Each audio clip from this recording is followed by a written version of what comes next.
The strange complacency that overtook us kind of gave us the idea that there's a guaranteed happy ending to every terrible predicament that you find yourself in, that life is sort of like a TV show or a Bruce Willis movie, that there is a happy ending.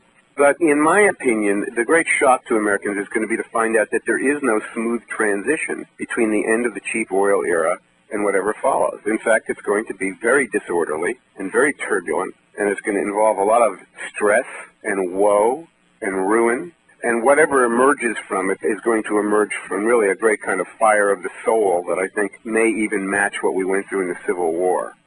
We're in a situation right now where we can't really accomplish very much at the national level. We don't need new policies. We don't need a different president. What we need is a new culture.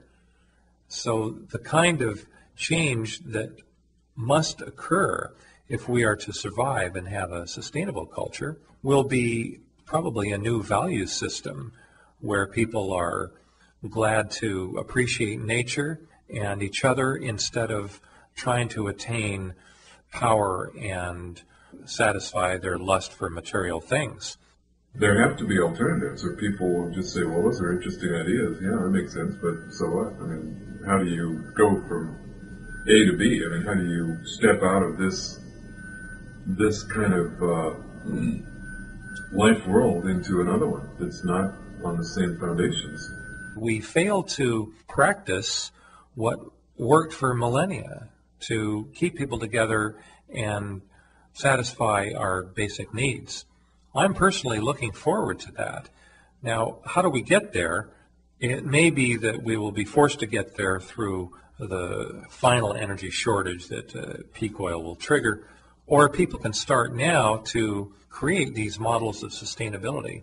Globalization has been all about destroying local economies. It's been all about cheap energy for transportation of resources and manufacturing goods ever further distances.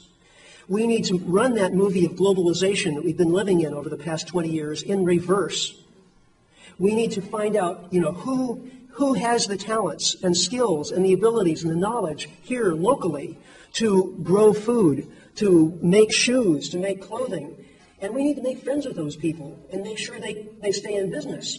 I think people that have had even just a little experience with that, for example, I lived in a housing co-op for 15 years, and I'm not saying it was banned society, but we made all these decisions together about and worked, did a lot of things and did different projects, and it's a great experience, and it kind of, in a very small way, it kind of rehearses what I'd like to see of, like-minded people who rely on each other and care about each other, and that's a real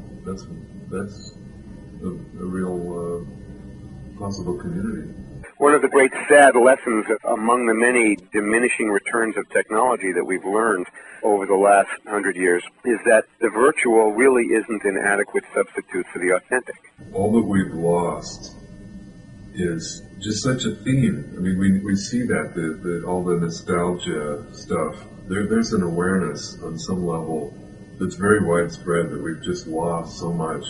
We're just cut off. As life becomes more and more artificial and mediated and disembodied in the techno culture, it's just becoming very impoverished and cold and empty and bereft. It just is, and everybody feels it. Well, I can only really say for myself what kind of goal I have, and it really does have a lot to do with what we understand as the kind of original anarchy of band society.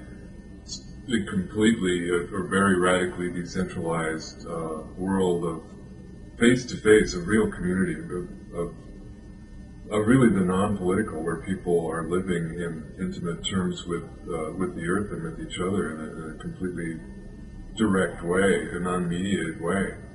That worked for so long, and that's really the basis.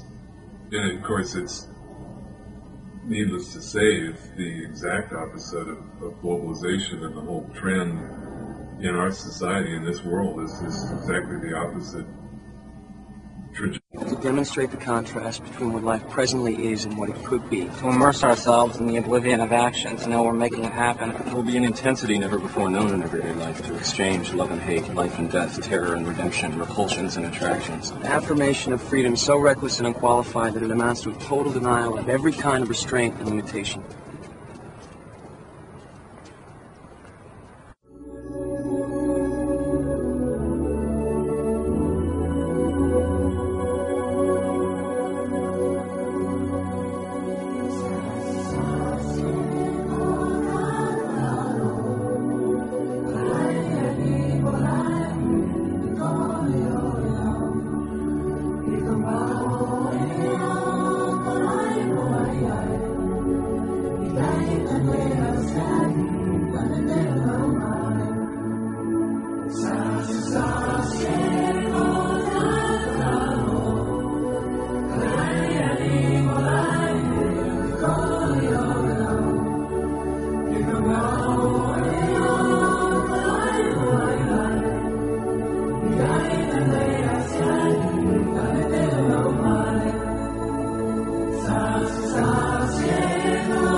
Dai,